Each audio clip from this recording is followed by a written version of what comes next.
ये जो आपने अभी सपोर्ट दिया है, इसके पीछे क्या मतलब है, क्या कारण है? देखिए, अलका लांबा मेरे भाई सैयद तारिक बुखारी से मुलाकात के लिए आई थी और उन्होंने अपनी ख्वाहिश का इजहार किया था कि मैं चाहती हूँ और हमारी पार्टी चाहती है कि मेरे ताल्लुक से कि वो हमारी पार्टी के हिमायत का ऐलान करें। मैंने इनका मैनिफेस्टो भी देखा था।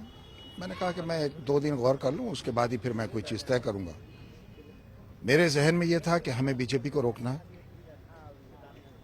मुस्लिम वोट तकसीम ना हो और बीजेपी की जो पेशकदमी है वो रुके, क्योंकि बीजेपी ने जिस तरह से हिंदू और मुसलमानों को डिवाइड करने की कोशिश की है और बीजेपी की जो पॉलिसी है और बीजेपी ने जिस तरह से फिरका परस्ती का जहर इस मुल्क में फैलाया है, उसको रोकना ज़रूरी था। इसीलिए मैंने ये तय किया कि बहरहाल ये नए नए आए हैं, इनको भी देखा जाए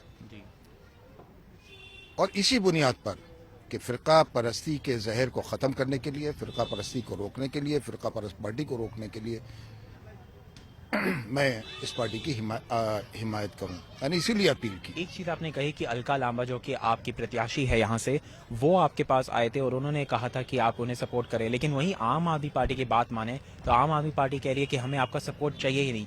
तो कहीं ना कहीं ये कॉन्ट्रडिक्शन आ रहा है। ठीक है, अगर उनको नहीं चाहिए, अगर बुखारी की हिमायत नहीं चाहिए तो फिर मुसलमानों की हिमायत क्यों चाहिए उनको? क्यों फिर मुसलमानों का वोट उनको जाए? मैं तो वोट की तकसीम रोकना चाहता था कि वोट की तकसीम ना हो। दूसरी चीज़ ये, इनके यहाँ खुद आरएसएस को लोग बैठे हुए हैं, जैसे क्या नाम है उनका, आशुतोष का बैकग्राउंड क्या है? आशुतोष और इनके कुछ लोगों ने मिस्टर केजरीवाल को रोका कि हमें इमाम बुखारी की हिमायत नहीं चाहिए, तो फिर मुसलमानों की हिमायत क्यों? एक और चीज़ मैं आपको बताऊं, जब वो गए मंदिर में, गुरुद्वारे में और चर्च में, तो मस्जिद में क्यों नहीं गए? क्योंकि आशुतोष ने उनको रोका कि तुम्हें मुसलमानों की इबादतगाह में जाने की जरूरत नहीं है। एक तरफ आप मुसलमानों का वोट भी चाहिए और दूसरी तरफ आप ये भी कहते हैं कि हिमायत नहीं चाहिए, तो ठीक है, फिर मुसलमान भी ये गौर करें, इस पर सोचें कि उन्हें कल किसको वोट देना। कहीं ना कहीं आपको ये भी लगता है कि इस बारी आप खुद, जैसे आप आम आदमी पार्टी को आप समर्थन दे रहे हैं, कि कांग्रेस इस बारी एक वीक स्टल पे है, उनका कोई चांस नहीं है? ये तो कांग्रेस से जवाब मांगिए।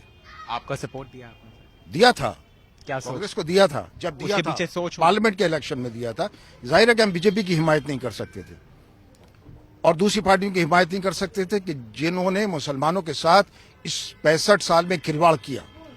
इसीलिए हम चाहते थे कि सेकुलरिज्म मजबूत हो, क्योंकि इस मुल्क की बुनियाद सेकुलरिज्म पर रखी गई है। एक अंतिम क्वेश्चन ये, कहीं ना कहीं लोग कह रहे हैं कि एक मुद्दों पे चुनाव लड़ा जा रहा है, पर्सनालिटी में चुनाव लड़ा जा रहा है, तो इसमें मजहब, कास्ट, इसको लाना कितना सही है? जो लोग आपको इस पे क्रिटिसाइज कर रहे हैं, उन पे आप क्या मजहब यहाँ कहाँ आ रहा है? एक मजहब को आप कह रहे हैं कि एक ही बंदे को वोट करिए, बस एक ही सवाल। किस बंदे को वोट कीजिए? मैंने तो आम आदमी पार्टी को वोट कीजिए। आम आदमी पार्टी में तो सभी थे ना जी। मुद्दों पे वोट, मुसलमानों की पार्टी तो नहीं है। मुद्दों पे वोट नहीं होना चाहिए? बिल्कुल होना चाहिए, क्यों नहीं होना चाहिए? मुद्दों की बुनियाद पर तो किया, जो वो मैनिफेस्टो लेकर आए, जो उन्होंने बातें की, उसी बुनियाद पर तो किया। लेकिन एक तरफ वो ये चाहते हैं कि मुसलमानों की हिमायत मिले भी और मुसलमान हमारे वोट मिल जाए और उसके बाद मुसलमानों को हम नकार दें। तो वही पॉलिसी है ना जो दूसरों की पॉलिसी अब तक रही। तो हम ऐसे लोगों को हम पसंद नहीं करेंगे। और वो तो आज ही खुल गया, इलेक्शन कल है, आज ही मालूम हो गया कि आम आदमी पार्टी में वो लोग मौजूद हैं कि जो नहीं चाहते मुसलमानों को और अंदर में आपस में टकराव। अंत में अब आम आदमी पार्टी ने कहा है कि वो आपका सपोर्ट नहीं लेंगे, तो अब आपका तो ये भी कहते हैं कि फिर मुसलमानों का सपोर्ट नहीं चाहिए और मुसलमानों को फिर गौर करना चाहिए कि कल उनको क्या अपना कदम क्या लेना है और किस तरफ जाना है। कई लोग ये भी कह रहे हैं कि शाही इमाम ही अब नहीं बता सकते मुसलमानों को क्या करना चाहिए, क्या नहीं करना चाहिए। कई लोग ये भी कहते हैं, मैंने तो बता दिया, मैंने तो कह दिया। लोग कहते हैं आपकी बातों का कोई वैल्यू नहीं है, तो फिर क्यों घबरा रहे हैं? फिर डिबेट क्यों हो रही है? आम आदमी पार्टी क्यों? मैं तो खुद कहता हूं मेरी कोई हैसियत नहीं, मैं इस मुल्क का शहरी हूं। मैं इस मुल्क का शहरी हूं और हर एक को अपनी राय देने का हक हासिल है इस मुल्क में। मैंने अपनी राय दे दी और मेरी कोई हैसियत नहीं ना, फिर आप क्यों डिबेट कर रहे हो? फिर आप क्यों घबरा रहे हो?